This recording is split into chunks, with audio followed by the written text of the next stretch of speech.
warahmatullahi wabarakatuh dan selamat siang anak-anak. Bagaimana kabar kalian hari ini? Ya, sebelum kita melaksanakan pembelajaran kita hari ini, kita akan membukanya dulu dengan doa. Kita berdoa menurut agama dan keyakinan kita masing-masing. Doa dimulai.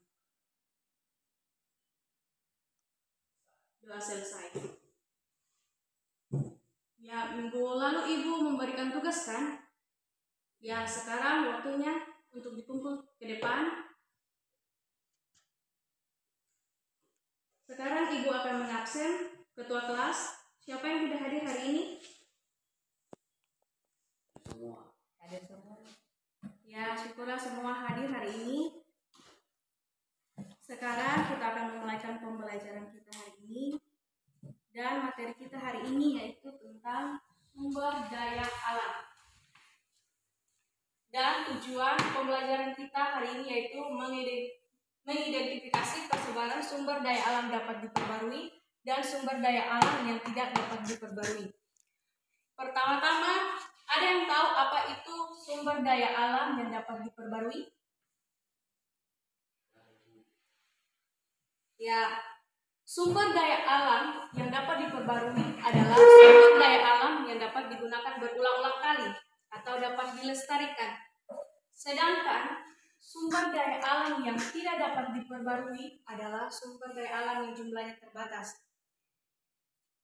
Sumber daya alam yang tidak dapat diperbarui ini membutuhkan waktu yang sangat panjang atau jutaan tahun baru bisa menghasilkan sumber daya alam ini. Ya, contohnya sumber daya alam yang dapat diperbarui.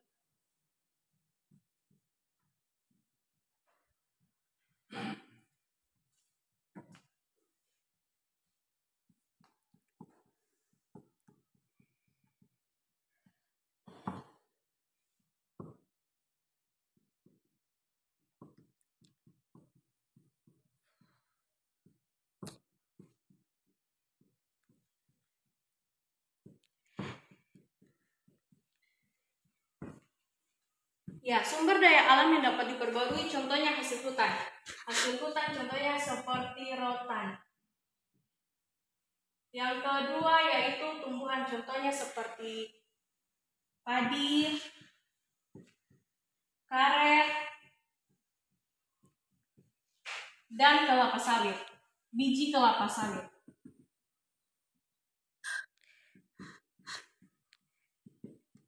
Kemudian yang ketiga hewan ternak seperti sapi, ayam, dan itik. Kemudian contoh untuk sumber daya alam yang tidak dapat diperbarui.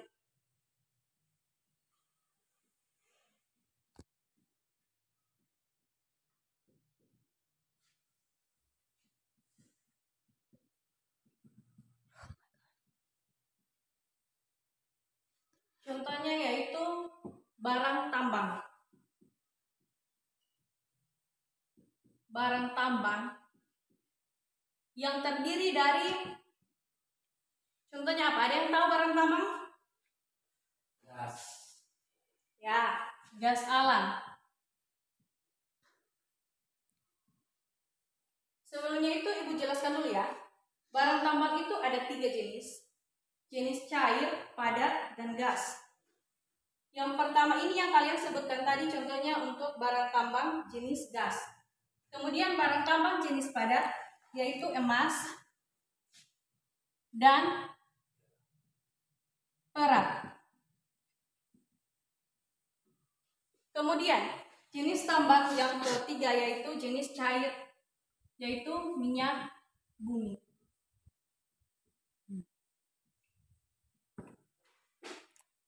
Ya, sekarang Ibu akan masuk dalam pemanfaatan jenis atau sumber daya alam ini.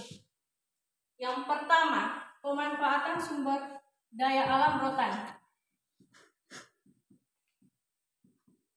Rotan biasanya digunakan untuk apa? Ada yang tahu, Nana?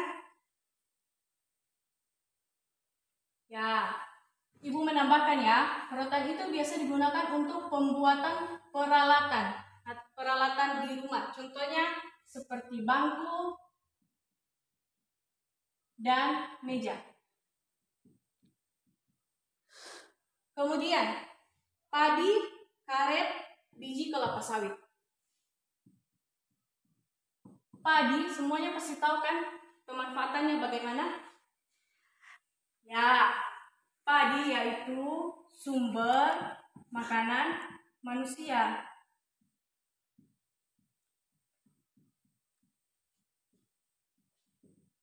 Kemudian karet. Karet digunakan untuk pembuatan ban, mobil, dan motor. Kemudian biji kelapa sawit. Biji kelapa sawit digunakan untuk membuat minyak. Minyak biasa yang kita pakai goreng biasa di dapur itu berasalnya dari, ada yang berasal dari biji kelapa sawit, ada juga yang berasal dari kelapa. Kemudian sumber daya alam yang tidak dapat diperbarui. Gas alam. Ya, ada yang tahu gas alam pemanfaatannya bagaimana? Gas alam adalah bahan bakar kompor gas. Kemudian emas dan perak.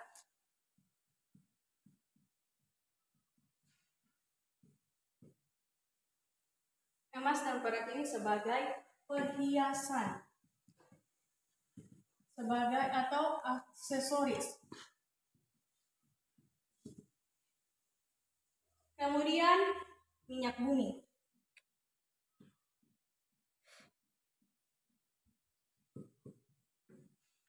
Ada yang tahu pemanfaatan minyak bumi bagaimana?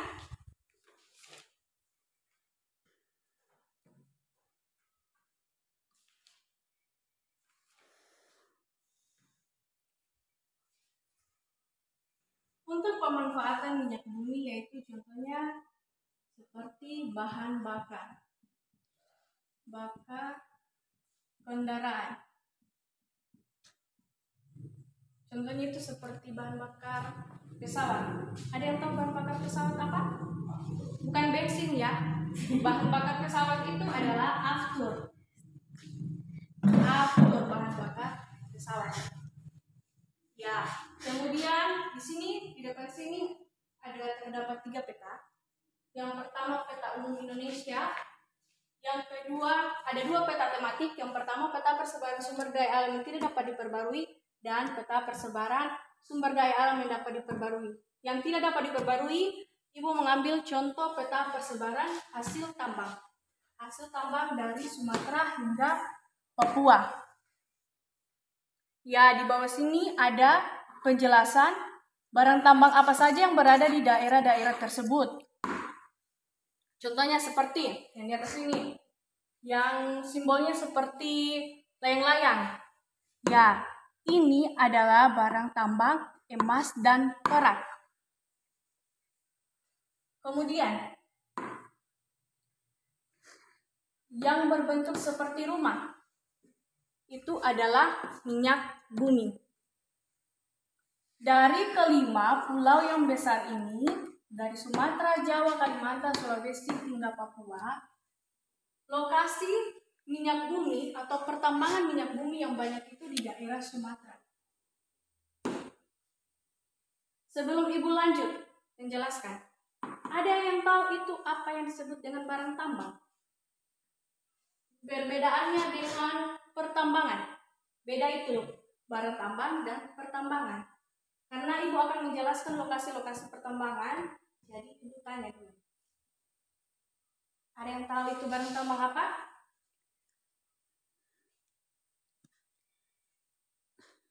Barang tambang itu adalah barang hasil galian yang terbentuk dari unsur kimia, mineral, biji, dan bebatuan. Sedangkan pertambangan itu adalah suatu organisasi mencari mencari, menggali, mengelola, dan memanfaatkan. Ya, Ibu lanjut ya. Kemudian, untuk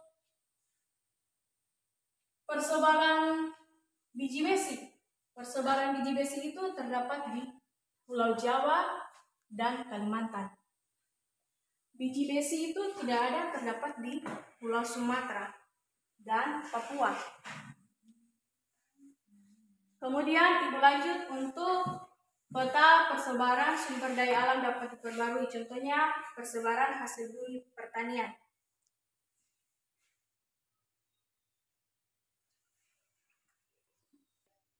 Untuk persebaran tumbuhan pertanian karet, contohnya di daerah Sumatera, Kalimantan, dan Jawa. Kalau di daerah kita, bagian Sulawesi itu, contohnya seperti jagung, rotan, dan kelapa. Ya, Ibu sudah jelaskan tentang persebaran sumber daya alam dapat diperbarui dan tidak dapat diperbarui. Sekarang Ibu jelaskan dampak yang akan terjadi dalam pemanfaatan sumber daya alam tersebut. Yang dampak yang pertama, jika sumber daya alam tersebut tidak digunakan dengan baik, dikelola dengan baik. Yang pertama yang akan terjadi adalah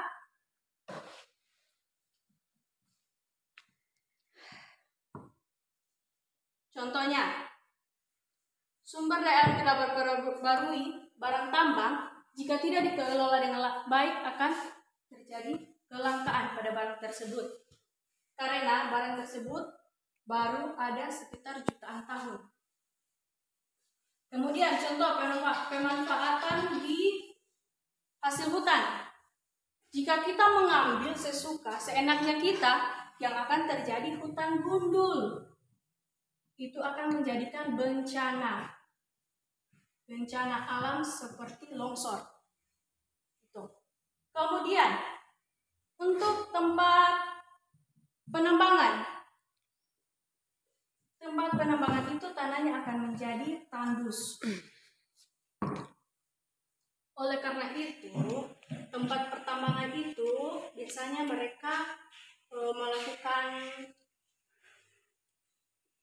melakukan eksploitasi untuk menjaga dampak-dampak yang akan terjadi setelah lokasi tersebut digunakan. Ya, sekian materi dari Ibu. Jika ada yang mau bertanya, disilakan. Ya, tidak ada ya. Jadi Ibu simpulkan ya pertemuan kita hari ini tentang sumber daya alam yang dapat diperbarui dan tidak dapat diperbarui. Jadi sumber daya alam dapat diperbarui adalah sumber daya alam yang dapat digunakan berulang-ulang kali atau dilestarikan. Kemudian sumber daya alam yang tidak dapat diperbarui adalah sumber daya alam yang jumlahnya terbatas, yang membutuhkan waktu jutaan tahun untuk mendapatkan hasil sumber daya alam tersebut. Ya, sekian pembelajaran dari Ibu. Sebelum Ibu menutup pembelajaran kita hari ini, Ibu mohon satu orang untuk memimpin kita di dalam doa.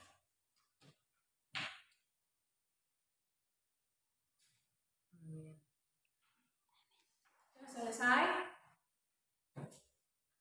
Semoga apa yang Ibu sampaikan hari ini dapat kalian pahami, sehingga minggu depan kita boleh masuk pada materi selanjutnya. Sampai berjumpa minggu depan.